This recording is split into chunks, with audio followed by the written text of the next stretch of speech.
स्वागत है आपका ज्ञान अटल के यूट्यूब चैनल में। जैसा कि आप लोगों को पहले ही सूचित कर दिया जा चुका है कि जीएस की लगातार कक्षाएं हमारी शुरू होने वाली हैं।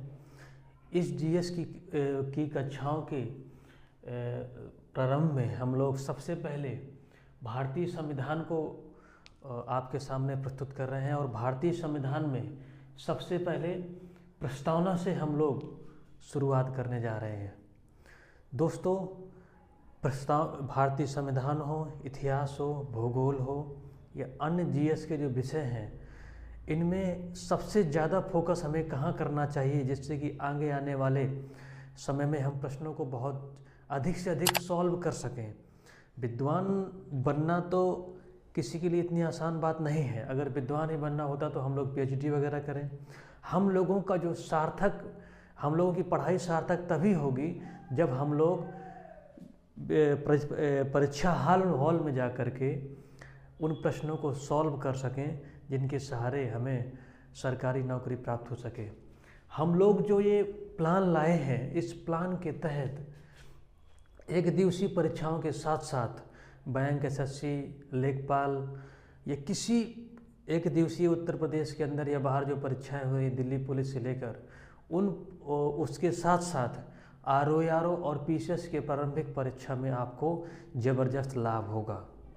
आप लोगों से एक विनम्र निवेदन है कि जैसे ही कोई चैप्टर खत्म हो उसके तुरंत बाद उस चैप्टर से संबंधित जितने भी प्रश्न आए हुए हैं या बनने की संभावनाएं हैं, उन प्रश्नों को सॉल्व करिए जिससे कि आपको महसूस हो सके कि हम लोग जो भी पढ़ाई कर रहे हैं वो सही है या गलत है।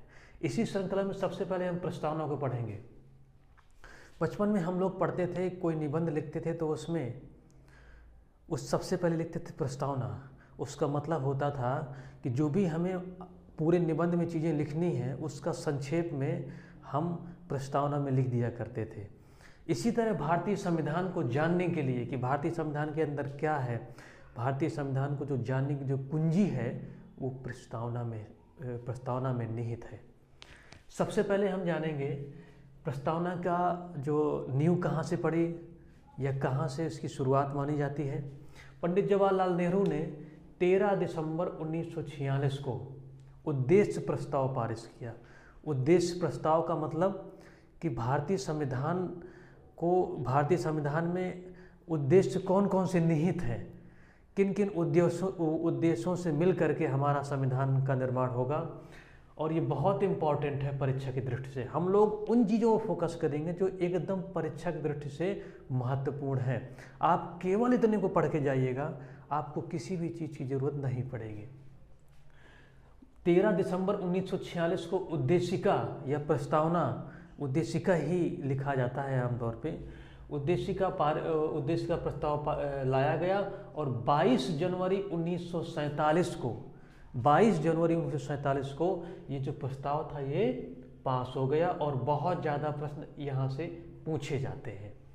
दूसरा जो प्रश्न पूछने की हमेशा संभावना रहती है, यहाँ से हमारे भारतीय संविधान की जो प्रस्तावना है उसकी भाषा ऑस्ट्रेलिया से ली गई है। लेकिन अगर प्रश्न पूछे कि भारतीय संविधान की प्रस्तावना कहाँ से ली गई है तो वो यूएसए से ली गई है। यूनाइटेड स्टेट ऑफ अमेरिका, संयुक्त राज्य अमेरिका से भारतीय संविधान की प्रस्तावना ली गई है। लेकिन भारतीय संविधान की प्रस्तावना की जो भाषा है वो ऑस्ट्रेलिया से ली गई है। आमतौर पे प्रश्न पूछे जाते हैं कि भारतीय संविधान की प्रस्तावना कहाँ से ली गई है, तो उसका आंसर हम लोग टिक करते रहे हैं ऑस्ट्रेलिया। वजह क्या रही है? क्योंकि उसमें यूएसए ऑप्शन में नहीं रहा है। अगर USA, United state of America, संयुक्त राज्य अमेरिका अगर ऑप्शन में होगा तो ये भारतीय संविधान की प्रस्तावना अमेरिका से ली गई है, ये और भाषा ऑस्ट्रेलिया से ली गई है। आगे हम देखते हैं, हमारा जब संविधान शुरू होता है वो हम भारत के लोग से शुरू होता है। ये संविधान का हमारा जो स्रोत है वो क्या है? हम भारत के लोग, यहाँ से शुरू होता है। उसका मतलब होता है कि भारतीय संविधान की जो समस्त जो शक्तियों का जो केंद्र बिंदु है वो भारत के लोग, हम हैं। यहाँ से शुरू होता है। उसके बाद देखते हैं, हम प्रमुख चिन्हित करेंगे जो उन शब्दों का मतलब जो भारतीय संविधान की प्रस्तावना में दिए गए हैं बाकी का बहुत ज़्यादा पूरे संविधान के प्रस्तावना को रटने का कोई मतलब नहीं है, ना ही कभी पूछा जाता है। हम जब देखेंगे उसके स्वरूप को, हमारे संविधान के प्रस्तावना का स्वरूप कैसा है, एक शब्द आता है संपूर्ण प्रभुत्व संपन्न। संपूर्ण प्रभुत्व संपन्न का मतलब ये है कि हम लोग आंतरिक और बाह्य, इंटरनल और एक्सटर्नल दोनों में अपने निर्णय लेने में सक्षम हैं। पहले क्या होता था, अंग्रेजों के समय में हम लोग अपने देश के आंतरिक और बाह्य निर्णय, देश के अंदर क्या होना, देश के बाहर क्या होना, निर्णय नहीं ले पाते थे। लेकिन इस समय हम लोग संपूर्ण प्रभुत्व संपन्न हैं। इसका मतलब हम लोग आंतरिक और बाह्य दोनों प्रकार के निर्णय लेने में सक्षम हैं। उसके आगे एक शब्द आता है समाजवादी। समाजवादी शब्द समाजवाद शब्द से निकला है। समाजवाद शब्द का मतलब होता है कि समाज के सभी वर्गों को, समाज के सभी वर्गों को संसाधन में, जो जितने भी संसाधन हैं इस देश के अंदर, सभी को बराबर अधिकार प्रदान करना। उसके बाद आता है पंथ निरपेक्ष। प्रस्तावना में जो शब्द पंथ निरपेक्ष दिया गया है, इसका मतलब होता है कि हमारे देश का या राज्य का कोई विशेष धर्म नहीं होगा। जैसे कि पाकिस्तान को अगर आप देखेंगे या इस्लामिक कई कंट्री को देखेंगे, उनमें उनका, या आप किसी यूरोपीय कंट्री को देखेंगे, हो सकता है उनका खुद का एक राज्य धर्म हो, मतलब देश का एक धर्म हो। जैसे पाकिस्तान का अपना एक धर्म है इस्लाम, लेकिन भारत का अपना कोई धर्म नहीं है। मतलब भारत में सभी धर्मों को बराबर मान्यता देगा हमारा देश या राज्य बराबर सभी लोगों को, सभी धर्मों को बराबर दर्जा देगा।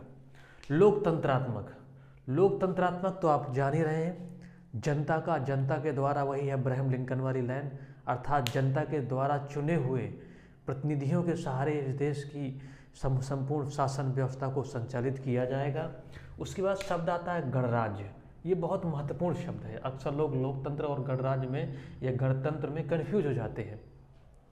गणराज्य का मतलब होता है जनता के द्वारा प्रत्यक्ष या अप्रत्यक्ष रूप से देश के सर्वोच्च प्रतिनिधि का चुनाव किया जाए, वहाँ उस देश में गणतंत्र होता है। जैसे भारत का राष्ट्रपति सर्वोच्च प्रतिनिधि होता है इस हमारे देश का, और वो जनता के द्वारा अप्रत्यक्ष रूप से चुन करके पहुँचता है। अगर आप ब्रिटेन में देखेंगे या इंग्लैंड को देखेंगे तो एक लोकतंत्रात्मक देश तो है, लेकिन एक गणतंत्रात्मक या गणराज्य नहीं है, क्योंकि वहाँ पे राजा का चुनाव जनता के द्वारा नहीं होता है। आगे हम देखेंगे हमारे प्रस्तावना का उद्देश्य क्या है, कौन कौन से उद्देश्य हैं जो कि हमारे संविधान के प्रस्तावना के अंदर पड़े हुए आपको मिलेंगे। सबसे पहले न्याय। हमारा जो प्रस्तावना है वो सामाजिक, आर्थिक और राजनीतिक तीनों न्याय की बात करता है। आगे चल करके हम विस्तृत रूप से तीनों प्रकार के न्याय पढ़ेंगे, लेकिन अभी हम केवल इतना जानेंगे। प्रश्न हमेशा पूछ सकता है कि भारतीय संविधान में किस प्रकार के उल्लेखित न्याय हैं, तो आप ध्यान रखिएगा, सामाजिक, आर्थिक, राजनीतिक तीनों न्याय की बात करता है। ऑप्शन में और भी दे देता है, खाना खाने का अधिकार, पानी पीने का अधिकार, वो सब मतलब ऑप्शन में टिक करिएगा। सामाजिक, आर्थिक, राजनीतिक तीनों प्रकार के न्याय की बात हमारा प्रस्तावना करता है। आगे हमारे प्रस्तावना में स्वतंत्रता की बात की गई है।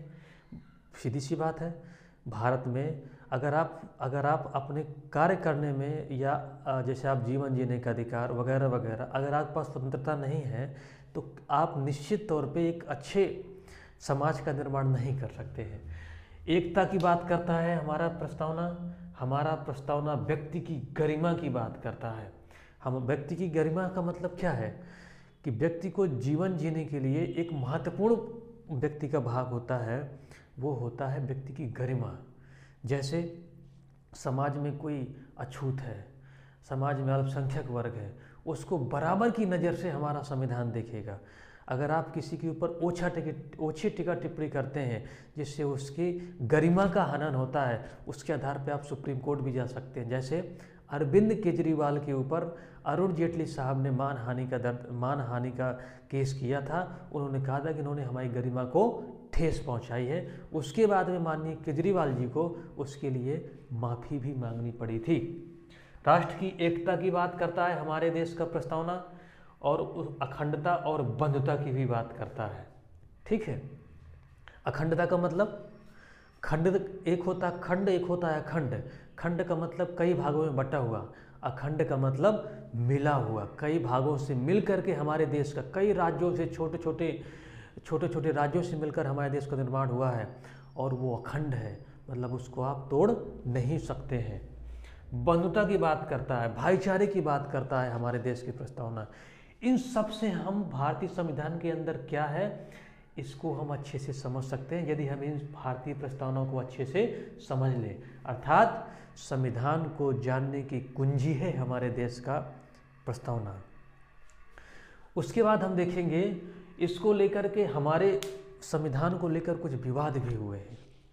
पहला विवाद कब आया? बेरुबारी के वाद। बेरुबारी एक केस आया 1960 में। उसमें कहा गया, उस केस में सुप्रीम कोर्ट में कुछ हमारे देश के संविधान जानने वाले लोग गए, उन्होंने कहा कि भारतीय प्रस्तावना संविधान का भाग है या नहीं है। तो बेरुबारी वाद में 1960 में सुप्रीम कोर्ट ने कहा, उच्चतम न्यायालय ने कहा कि संविधान प्रस्तावना संविधान का भाग नहीं है। यह केवल संविधान की बारीकियों को जानने के लिए बनाया गया है, संविधान को समझने के लिए बनाया गया है, यह संविधान का मूलभूत भाग नहीं है। उसके बाद आता है केशवानंद भारती केस 1973। अभी हाल ही में लॉकडाउन के दौरान केशवानंद भारती जो कि बहुत बड़े प्रख्यात संविधान विशेषज्ञ थे, उनकी मृत्यु हुई है। वो 1973 में सुप्रीम कोर्ट गए। सुप्रीम कोर्ट ने उस दौरान माना कि आप प्रस्तावना संविधान का भाग है, इस आधार पर प्रस्तावना में हम संशोधन भी कर सकते हैं, लेकिन मूल ढांचे को छोड़कर, बेसिक स्ट्रक्चर को छोड़ करके हम लोग प्रस्तावना में संशोधन कर सकते हैं, क्योंकि प्रस्तावना को 1973 में सुप्रीम कोर्ट ने संविधान का भाग मान लिया है। इसके बाद हम देखेंगे एक और महत्वपूर्ण चीज़ कि हमारे संविधान में संशोधन फिर हुए या नहीं। भाई यहाँ तो संविधान संशोधन कर सकते हैं, ऐसा 1973 में बोल दिया गया। जैसे ही ऐसा बोला गया कि मूल ढांचे को छोड़ करके आप जो है संविधान में संशोधन कर सकते हैं। मूल ढांचा क्या है भाई? अगर मूल ढांचे का मतलब कि जो उसकी मूल आत्मा है हमारे संविधान की, उसको आप छेड़छाड़ नहीं कर सकते हैं, बाकी आप संशोधन कर सकते हैं। इसी के तहत 42वें संविधान संशोधन 1976 में, जो कि 42वां संविधान संशोधन बहुत महत्वपूर्ण है, 1976 में समाजवादी, पंथ निरपेक्ष और अखंडता शब्द जोड़े गए। ये जो पंथ निरपेक्ष शब्द है और जो ये समाजवादी शब्द है और जो यहाँ पे अखंडता शब्द है, ये तीनों के तीनों हमारे संविधान के बाद में जोड़े गए हैं। प्रस्तावना में बाद में जोड़े गए हैं। जब प्रस्तावना बना था या संविधान बना था उस समय ये तीनों शब्द नहीं थे। किस संविधान संशोधन के तहत? 42वें संविधान संशोधन के तहत। ध्यान दीजिएगा, पहले पैरा में समाजवादी और पंथ निरपेक्ष शब्द जोड़ा गया है, जबकि छठे पैरा में अखंडता शब्द जोड़ा गया है। तो ये रहा हम लोगों के प्रस्तावना में जो महत्वपूर्ण क्लू थे। उसके अलावा एक कभी कभार क्वेश्चन पूछ देता है कि हमारे संविधान की प्रस्तावना की जो प्रकृति है वो न्याय योग्य है या नहीं है। तो ध्यान रखिएगा, हमारे संविधान की प्रस्तावना की जो प्रकृति है वो न्याय योग्य नहीं है। अर्थात इसके हम प्रस्तावना के आधार पर कोई किसी प्रकार का हमारे देश की न्यायपालिका निर्णय नहीं दे सकती है। न्याय योग्य नहीं का मतलब कि हमारे देश की न्यायपालिका प्रस्तावना के आधार पर कोई निर्णय नहीं दे सकती है। मतलब कोई कोर्ट चला जाए कि हमारे साथ न्याय हुआ, ये प्रस्तावना में ऐसा कहा गया, उस आधार पे आप कोर्ट नहीं जा सकते हैं। क्यों? क्योंकि ये न्याय योग्य नहीं है। उसके अलावा एक और महत्वपूर्ण प्रश्न जो हमेशा पूछे जाने की संभावना रहती है कि संविधान की आत्मा प्रस्तावना को किसने कहा है। तो गोलकनाथ बनाम पंजाब राज्य एक केस आया 1967 में। इसमें हिदायतुल्ला जो सुप्रीम कोर्ट के चीफ जस्टिस थे, उच्चतम न्यायालय के जो मुख्य न्यायाधीश थे उन्होंने संविधान की आत्मा 1967 में गोलकनाथ बनाम पंजाब राज्य में की थी। एक और प्रश्न बनने की संभावना रहती है कि आखिर भीमराव अम्बेडकर ने किसको भारतीय संविधान की आत्मा कहा है।